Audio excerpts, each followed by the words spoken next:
To start this lesson, here is a mathematical output. See if you can make sense of it and describe how the polynomials f of x, x squared minus 1, 4x cubed plus 6x, and 10x plus 1 are related to each other. Now if you could pause the video, try this problem, and we'll go over it shortly. Here we are dividing the polynomial f of x by x squared minus 1. So x squared minus 1 is our divisor polynomial. And then the command is asking for the quotient and remainder. And so it seems sensible that this is the quotient q of x, and 10x plus 1 is the remainder r of x. And in fact, that's what we have. So here's the relationship. Our original polynomial f of x, which is 4x to the fifth plus 2x cubed plus 4x plus 1, is equal to the divisor x squared minus 1 times the quotient 4x cubed plus 6x plus the remainder 10x plus 1. And the key thing to note here is that our remainder 10x plus 1 is strictly less than the divisor x squared minus 1. Now these are polynomials, so when we say less, we mean that the degree of the remainder is strictly less than the degree of the divisor. We will continue to work with polynomial quotient rings. For this lesson, consider the polynomial ring Z7 bracket x, so coefficients are in Z7, and its subset bracket x squared minus 1, which is the principal ideal generated by x squared minus 1, containing all multiples of x squared minus 1. So our quotient ring, Z7 bracket x mod bracket x squared minus 1, contains cosets of the following form: a of x plus bracket x squared minus 1, where a of x is a polynomial in Z7 bracket x, so coefficients in Z7. Now, this is just like our familiar Z mod 5z, which contains the cosets a plus 5z, where a is an integer. Now please pause the video and work on day 33 classwork, and afterwards we'll go over some of the problems and concepts.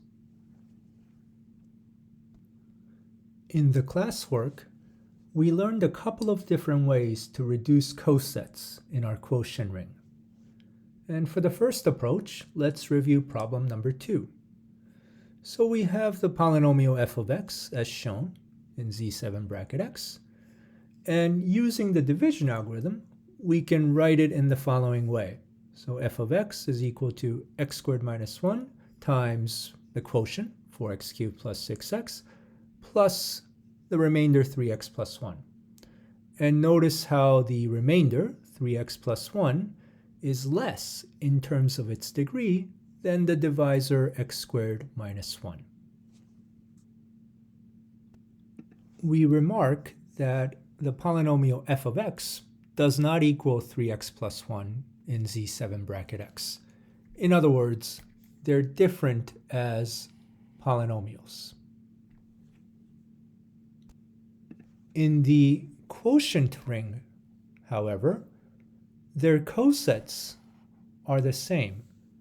In other words, f of x plus bracket x squared minus 1 is equal to 3x plus 1 plus bracket x squared minus 1 because the difference of the coset representatives, which is given here, is a multiple of x squared minus 1, and hence it's contained in the ideal bracket x squared minus 1. So this is one way to reduce a coset in this quotient ring. We divide f of x by x squared minus 1, find the remainder, in this case 3x plus 1, and this becomes our new coset representative as shown by this equality of cosets. Now this is analogous to how 378 does not equal 3 as integers, but their cosets, 378 plus 5z, is equal to 3 plus 5z in the quotient ring. And that's because the difference of the coset representatives, 378 minus 3, or 375, is contained in 5z. And note also that 3 is the remainder when we divide 378 by 5, just like 3x plus 1 was the remainder when we divided f of x by x squared minus 1.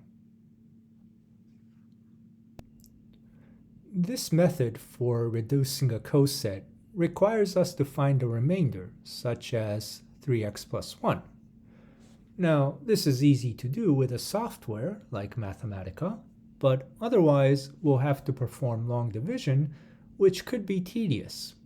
So in the next slide, we'll introduce a reduction method that's much less computationally intensive. For the second reduction method, let's go over problem 5. The key here is that the coset x squared plus bracket x squared minus 1 is equal to 1 plus bracket x squared minus 1 because the difference of the coset representatives, namely x squared minus 1, is contained in bracket x squared minus 1. And this equality of these two cosets will be really useful in our second reduction approach.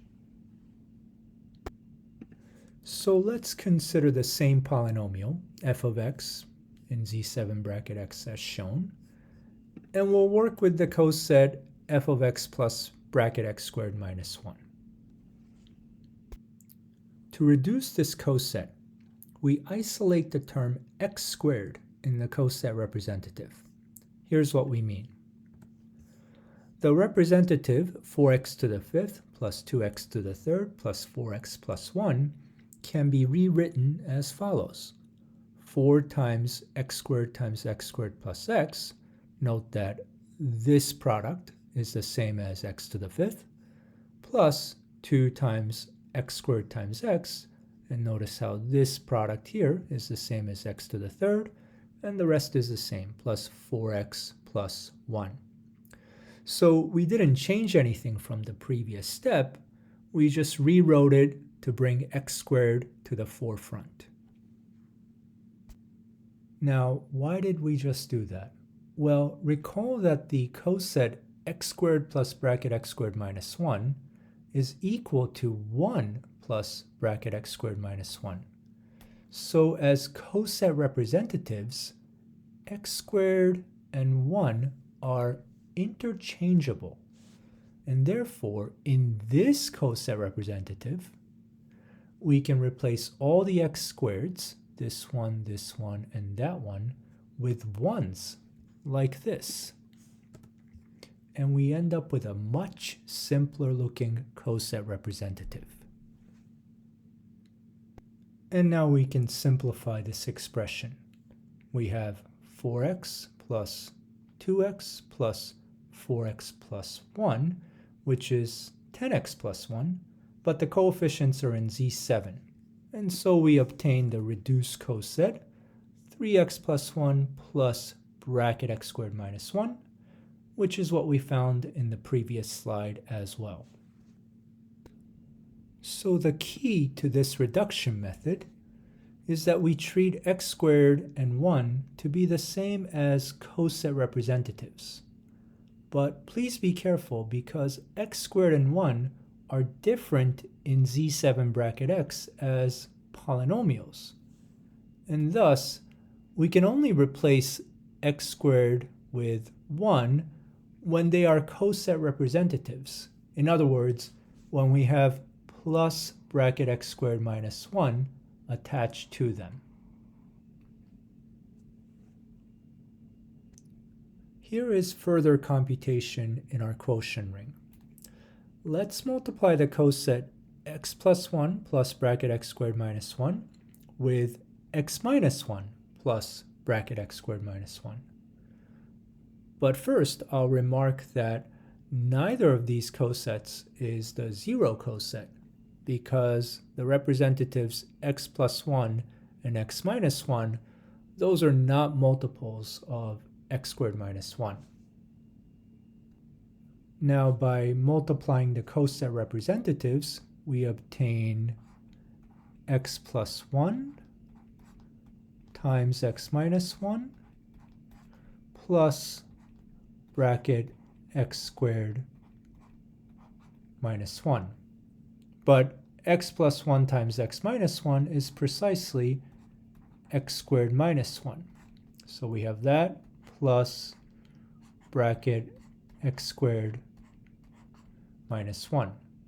But this is equal to 0 plus bracket x squared minus 1 because the coset representative x squared minus 1 is indeed a multiple of x squared minus 1, and therefore it is contained in the ideal bracket x squared minus 1. So these two cosets are both non-zero, but their product, as we found, is the zero coset. And therefore, they are zero divisors, which means they're not units. And thus, our quotient ring is not a field. The key here is that x plus 1 times x minus 1 is a factorization of x squared minus 1, which is also the principal ideal for this quotient ring. And we used this factorization to create zero divisors in our quotient ring, which allowed us to conclude that the quotient ring is not a field. And in the next slide, we'll generalize this example as a theorem and proof.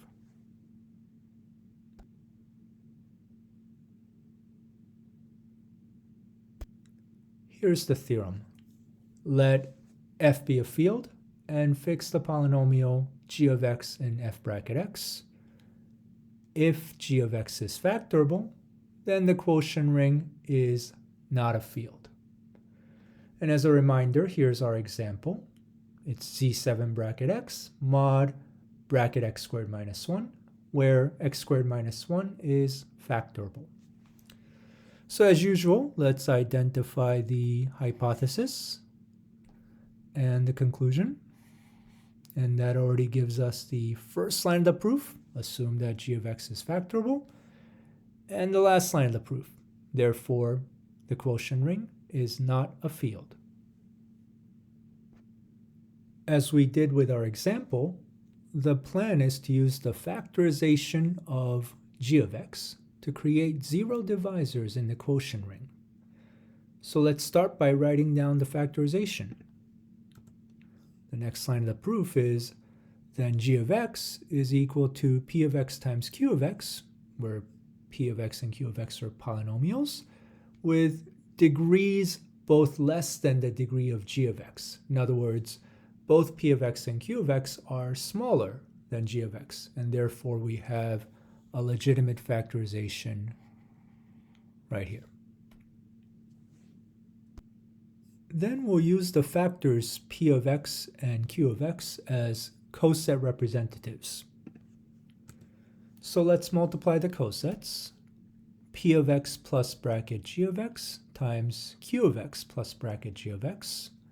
Well, we multiply the coset representatives, so we get p of x times q of x plus bracket g of x.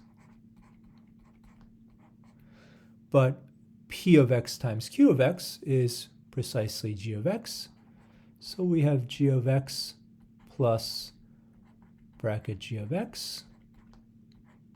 But that equals 0 plus bracket g of x, because this coset representative g of x is contained in the ideal bracket g of x.